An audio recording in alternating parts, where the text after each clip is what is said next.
സാമൂഹിക മാധ്യമങ്ങളിലൂടെ ദൃശ്യം പ്രചരിച്ചതിന് പിന്നാലെ യുവാവ് ജീവനൊടുക്കി. കോഴിക്കോട് ഗോവിന്ദപുരം സ്വദേശി ദീപക്കാണ് മരിച്ചത്.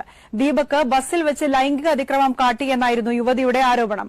തിരക്കുള്ള ബസ്സിൽ വെച്ച് യുവതി ചിത്രീകരിച്ച വീഡിയോ സാമൂഹിക മാധ്യമങ്ങളിൽ പ്രചരിച്ചതിന് പിന്നാലെയാണ് ദീപക് ആത്മഹത്യ ചെയ്തത്.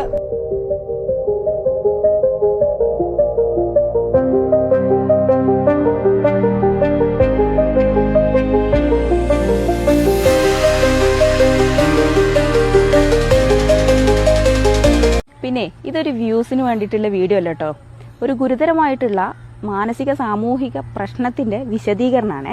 ഇന്നലെ ഞാനൊരു പബ്ലിക് ബസ്സിൽ നിന്നുള്ള ഒരു വീഡിയോ ഷെയർ ചെയ്ത്. എന്താണെന്ന് വെച്ച് കഴിഞ്ഞാൽ, ഒരാള് മനഃപൂർവ്വം എൻ്റെ ശരീരത്തിൽ സ്പർശിക്കുന്ന ഒരു വീഡിയോ.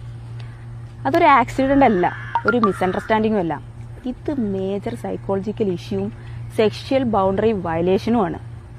അതായത് കൺസെന്റ് ഇല്ലാതെ ഒരു മനുഷ്യന്റെ ശരീരത്തിൽ തൊടാൻ ആർക്കാ അവകാശമുള്ളത്? ശരിക്കിത് കാണിക്കുന്നത് എന്താണെന്നറിയോ? അയാൾക്ക് അയാളുടെ ഇമ്പൾസ് കൺട്രോൾ ചെയ്യാനുള്ള ശേഷിയില്ല, മറ്റുള്ള മനുഷ്യന്മാരോടുള്ള എമ്പതി ഇല്ല.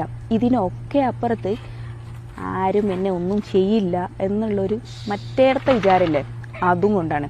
എന്താണെന്ന് വെച്ചാലേ, ഞാൻ ഈ ഫസ്റ്റ് എൻ്റെ മുന്നിൽ നിൽക്കുന്ന ഒരു പെൺകുട്ടിക്കുള്ള ഡിസ്റ്റർബൻസ് കണ്ടിട്ട് എൻ്റെ ഫോണിൽ വീഡിയോ ഓണാക്കി ഇങ്ങനെ പിടിച്ചു. ഈ വീഡിയോ ഓണാക്കിയത് അയാൾ കണ്ടിട്ടുണ്ട്. അയാളത് കണ്ടുകൊണ്ടിരിക്കെ തന്നെ അയാൾ കുറച്ചു നേരം അങ്ങനെ നിന്നു, വേറെ കുഴപ്പമൊന്നുമില്ല.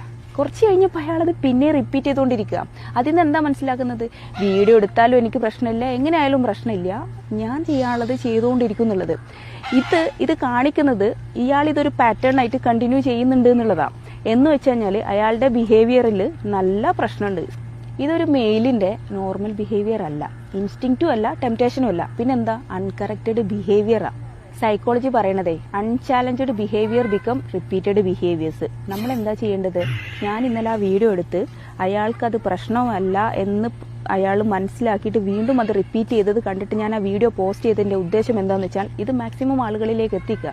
സൊസൈറ്റി അയാളെ ചോദ്യം ചെയ്യണം. അത് അയാളുടെ ചുറ്റുമുള്ള ആൾക്കാരും അയാളുടെ കുടുംബക്കാരും കാണണം. ഒരാൾ സ്വന്തം മനസാക്ഷിക്ക് മുമ്പിൽ അയാൾക്ക് ഒന്നും പ്രശ്നമില്ലാതെ നടക്കുന്ന ഒരാളാണ് എന്നുണ്ടെങ്കിൽ പിന്നെ അയാൾ മാന്യത കാണിക്കുന്നത് അയാൾ ജീവിക്കുന്ന സൊസൈറ്റിക്ക് മുമ്പിലും അയാളുടെ ചുറ്റുമുള്ള കുടുംബത്തിന് മുമ്പിലുമാണ്.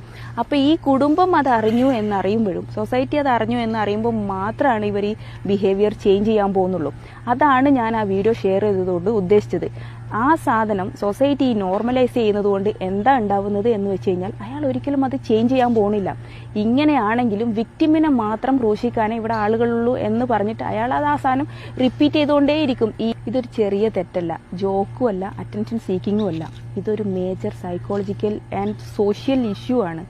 സൊസൈറ്റിയും കുടുംബവും അറിഞ്ഞ് അയാളെ ബിഹേവിയർ, ഇത്തരം ആൾക്കാരുടെ ബിഹേവിയർ തിരുത്താനാണ് ശ്രമിക്കേണ്ടത്. എനിക്കിപ്പോൾ ഈ വീഡിയോ കണ്ടിട്ട് ഇതിൻ്റെ റിയാക്ഷനും ഇതിൻ്റെ റെസ്പോൺസൊക്കെ കണ്ടിട്ട് തോന്നുന്നതേ, ഇയാളേക്കാൾ ഭയങ്കര കൗൺസിലിംഗ് കൊടുക്കേണ്ടത് നമ്മുടെ സൊസൈറ്റിക്കാണ്.